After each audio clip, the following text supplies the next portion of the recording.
बेटा, हमारे मेहमान कहाँ हैं? अम्मी, उसका एक जरूरी फोन आ गया था जिसकी वजह से उसे जाना पड़ा।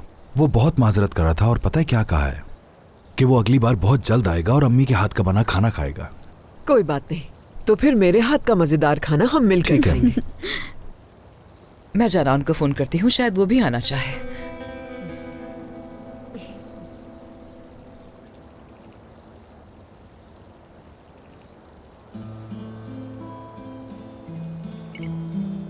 उसने फोन नहीं उठाया क्या?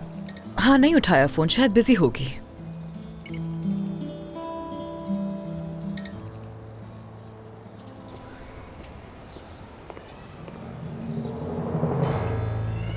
अल्लाह अल्लाह, फिर से आ गए तुम मेरे सामने। जान छोड़ो मेरी, आखिर चाहते क्या हो तुम मुझसे? जाओ यहाँ से। इंतहाई घटिया और बेशरम आदमी हो तुम, बहुत बेगैरत हो।